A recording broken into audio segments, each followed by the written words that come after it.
Hi, Kennedy. Hola. Ryan Tedder is back. I am extremely excited to show him my new song, show him my melody choices. This is literally a dream come true to me. Watch me live in my destiny. Oh, oh, oh.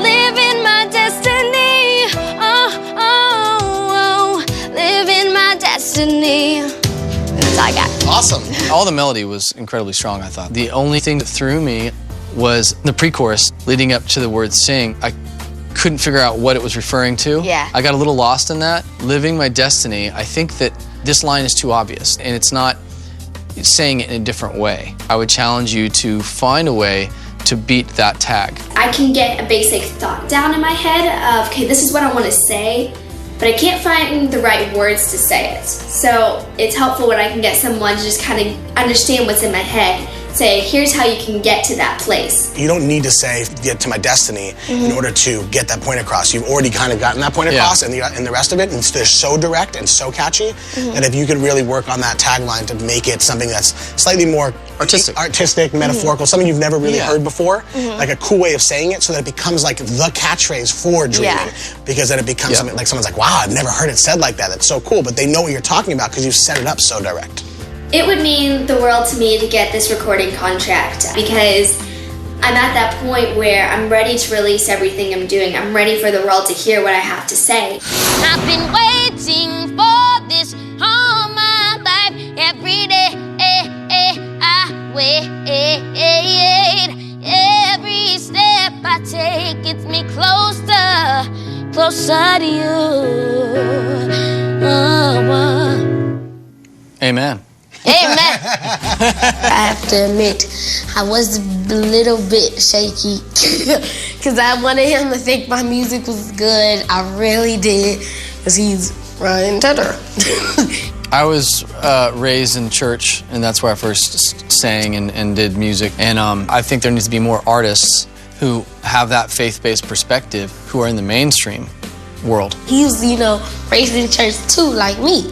So I was like, oh, wow, I did not know that. I think there needs to be more artists that are singing about something that connects with people on a deeper level lyrically. So I think you should keep doing it and figure out ways of writing those kind of lyrics. Do you feel like the lyrics are too preachy that he's singing here? There was only one line where it slipped, where it became very obviously a gospel song. But was it in the second verse, maybe? Probably in the second. Probably, because I was thinking about it. I was like, I still want this to be mainstream, and I knew, like putting all that runs in there, I have to hold that back. Cool. Well, it's cool when you do it occasionally. You know what I mean? Like filling in some of the gaps as you did. When you sing a line and then you do the, a little run in the middle. There's definitely a place for it. It's just has to be done tactfully. And I think if there's anything you should work on is really like maybe go back to that second verse and trying to make it a little more rhythmic accessible. He really liked it. He really liked it. And I was like, okay. The party's just begun. Oh, get up. Nah, nah, nah, nah, nah, nah, nah. Feel free to move around if you wanna. Get up off the ground, never coming down. Nah, nah, nah, nah, nah, nah, nah. Get up, get up, get up, get up.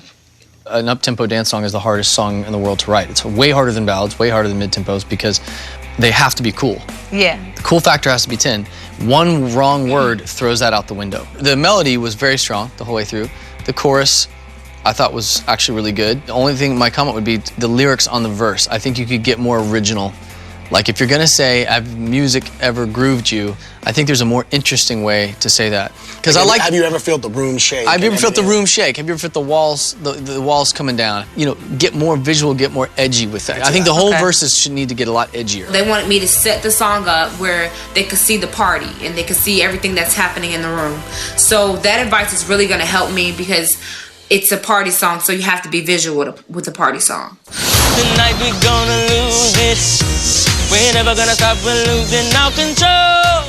I feel like I have a good chance of winning, but there's so many talented kids. It's really like a 50-50, 50-50, 50-50. So I'm actually kind of excited to see who's gonna win. Like, if not me, then who? Tonight we're gonna lose it.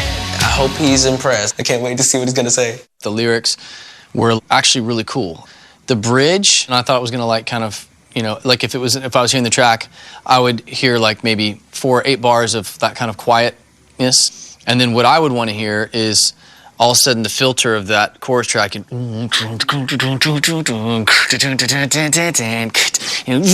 tonight we're gonna I wouldn't go to that other place you went. Some types of songs and some songs the bridge does want to go somewhere completely different. And this one though, I didn't think you needed it. And you could, that whole like I'll lift you up, feet won't touch the ground part, to me, that went far enough into a different song that it was just like, it pulled it away too far, I thought, from the chorus. Because tonight we're gonna be overcomplicating things a little bit. Yeah, it's too much for a dance record. You could get away with that in a mid-tempo and a ballad. You can go you already somewhere nailed different. it, Austin. You've already nailed it. You didn't need to add another thing to it. I would do that little quiet chorus thing that you did, where the chorus changed a little bit, and then literally all I'd want to hear is, you know, that, like I said, that filtered track, you know, and, you know, and then jump the octave. Tonight we're gonna lose it. I underestimate it. Go crazy till you just can't take it. I feel it in my soul. Makes me wanna lose control. I've always felt like songwriting has been one of my strong points, and I would definitely love to win the recording contract. It would be unbelievable. It would make my dreams come true. Let go and rock and roll with me. Thank you. Well, your voice is very conducive for that style of playing. You have like a, you know, really, really good voice. Thank you. I like the progression. I like the vibe. The song is awesome. I think my immediate reaction was the verse melody is so catchy. The only problem was I couldn't decipher the chorus from the verse. You kept singing. I was like, I think this is the chorus. And I think what you have to do is you can keep the same progression, but you need to lift that melody, like pop it out, change, get away from sets me free right there, and you go play the chorus again, the chorus. Because I can't believe this happened. This is what it would have can be that much and all that others are to me. Oh, you're gonna set me free. You know. Now I do this. Tell me what you think. I think. You know. My advice is do that. Okay.